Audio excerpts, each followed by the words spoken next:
हा हा काय सगळा मूर्खपणा आहे? अरे काय ठरवलं होतं आणि काय घडलं? अहो काय झालं एवढं चिडायला तुम्हाला? फॉर्म मिळाला नाही का? ॲक्च्युली आपला अवॉर्ड महिला राखीव डिक्लेअर झालाय.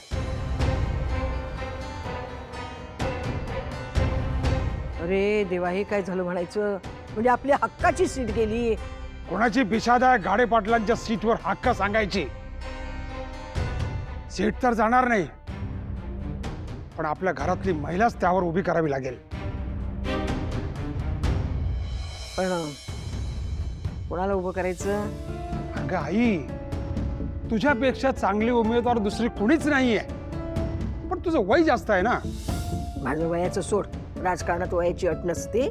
पण हे बघ, हे प्रचार, उन्हातानातून दारोदारी फिरणं, हे सगळी ही दगदग काय मला जमणार नाही आणि ते माझ्या हातून काय होणार नाही. माझं सोड.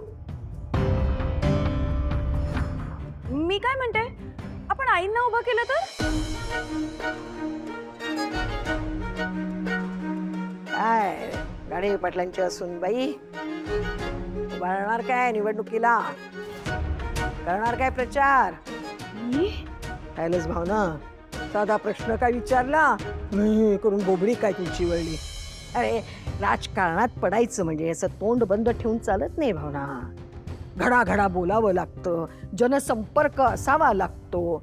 हे असं नाजूक साजूक राहून चालत नाही भावना. तिला बोलायला दिलंस तर बोलेल ना ती. नाही प्रचाराला दगदग होईल तुला असं म्हणतेस, पण घरी बोलताना मात्र एव्हर रेडी असतेस आजी. वा बोललात.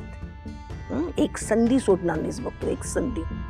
मी काय म्हणतो, आपण भावनाला उभं केलं तर इलेक्शनला? नाही. हे बघा, तिच्यावर आता ही जबाबदारी नको. त्यांच्या हातात आधीच एक काम आहे. ही अजून जबाबदारी त्यांच्यावर नको.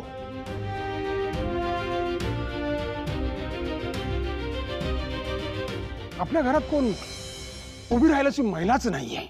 म्हणजे पप्पा, मी उभं राहिलं तर चालेल का?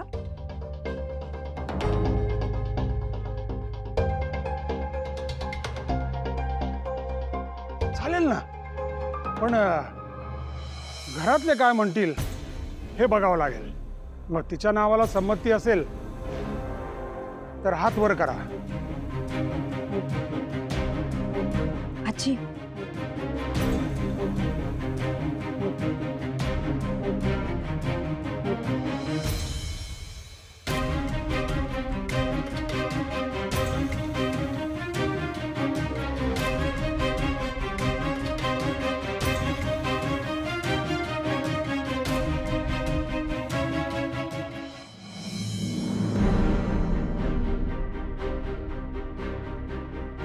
वा, एवढ्या लोकांची इच्छा आहे तर भरूया तुमच्या नावाचा फॉर्म.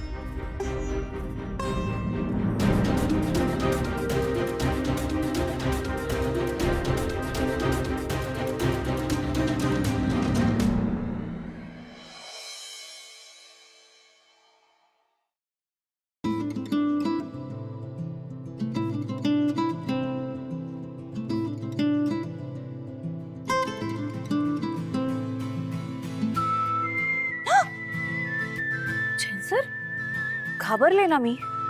अगं जानू, त्यात घाबरण्यासारखं काय? अहो तुम्ही असे इतक्या जवळ बसला होतात, अचानक डोळे उघडले, त्यामुळे जरा भीती वाटल्यासारखं झालं. त्यात काय झालं? मी तर माझी वाईफ झोपल्यावर किती क्यूट दिसते ते बघत होतो.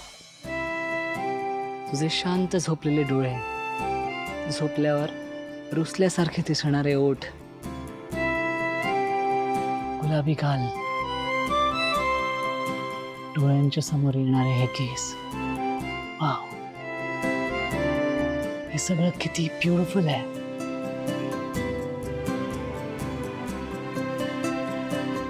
यू नो जानू, मी खूप लकी आहे की माझ्या लाईफमध्ये तू आहेस.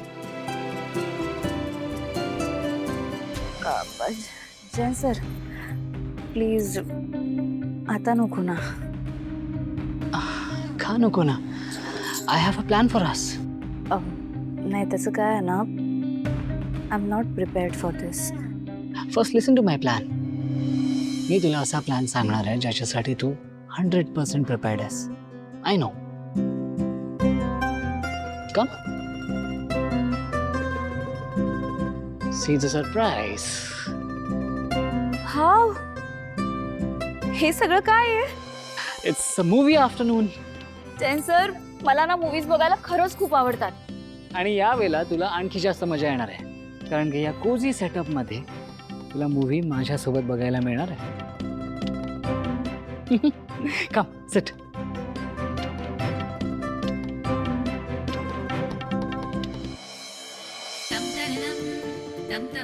अलाव मी.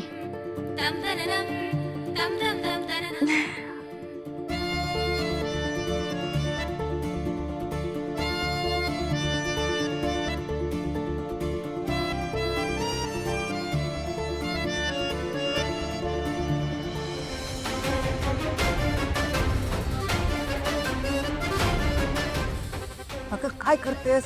अगं निलांबरी काय करतेस? केवढ्या मोठ्या आवाज. अगं अगं अगं अगं काय करतेस निलांबरी? केवढ्याने वाजवते स्पीकर? अजून इलेक्शन जिंकलेलं नाहीयेस तू, फक्त फॉर्म भरायचा आहे. आणि इलेक्शनला उभं राहणं इतकं सोपं नसतं बाई. माहिती आहे मला, या घरात मला कधीच मान मिळाला नाही. तुमचं कर्तृत्व नाही ना, म्हणून आजवर माझा या घरात फक्त आणि फक्त अपमान होतो. या घरची मोठी सून कोण आहे? मी. पण प्रत्येकाच्या तोंडी फक्त त्या भावनाचंच नाव असतं. आणि हो, मगाशी तुम्ही तिचंच नाव पुढे केलं ना, चांगलं लक्षात आहे माझ्या. मला आज पहिल्यांदा सगळ्यांच्या नजरेत निलांबरी गाडे पाटील दिसले. ही निवडणूक माझ्यासाठी एक संधी आहे, आणि मी ही निवडणूक जिंकले ना, तर या घरातलं स्थान आणि आदर मला मिळेल. आणि त्यासाठी काहीही करायला लागलं तरी मी करायला तयार आहे.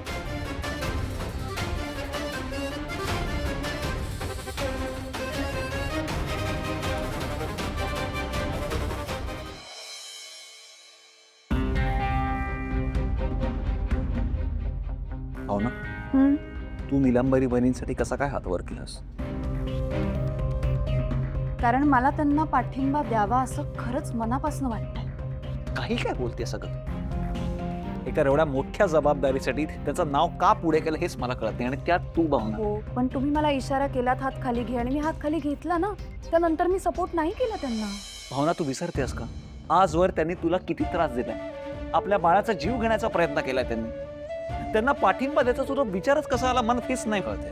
त्याला काही कारण आहेत सिद्धिराज, आणि ती कारणं राजकीय नाही आहेत. मग काय आहेत? हे बघा, मला कायम असं वाटतं की प्रत्येक व्यक्तीला स्वतःला सिद्ध करण्याची एक संधी मिळायलाच हवी. आणि तसंच निलांबरी वहिनींनाही ती मिळायला हवी असं वाटतं मला. मला माहिती आहे निलांबरी वहिनींकडनं आजपर्यंत बऱ्याच चुका झाल्या, पण अहो, त्या सगळ्या चुका त्यांनी माझ्याबद्दल वाटणाऱ्या असूयेपोटी केल्या. पण मी तुम्हाला सांगते, इतकं सगळं होऊ नये घरातले आपल्यावर विश्वास टाकतायत हे जर का त्यांना कळलं ना, तर कदाचित त्यांना त्यांची चूक समजेल आणि त्या कदाचित सुधारायचा प्रयत्न करतील. या निवडणुकांच्या दरम्यान कदाचित आपल्याला एक वेगळ्याच निलांबरी वहिनी बघायला मिळतील. असं काही होणार नाहीये भावना. कसं ना, कडू कारलं तुपात तळलं किंवा साखरेत गोळलं तरी ते कडूच असतं. एकतर त्यांचं नशीब जोरदार आहे, त्यांची पातळी नसताना दुसरा पर्याय नव्हता ना, म्हणून ही मोठी जबाबदारी त्यांना मिळाली. आईने जरा जरी धाडस दाखवलं असतं तर आज ही वेळच आली नसती. सिद्धिराज, मला वाटतं आपण निलांबरी वहिनींबद्दल इतका टोकाचा विचार नको करायला. अहो, तुम्ही जरा विचार करा ना की त्या असं का वागत असतील. अहो, इतकी वर्ष झाली आहेत त्यांच्या लग्नाला, तरी त्यांना मूल होत नाही, या घरात मान मिळत नाहीये, आणि या सगळ्याचा त्रास होतो त्यांना.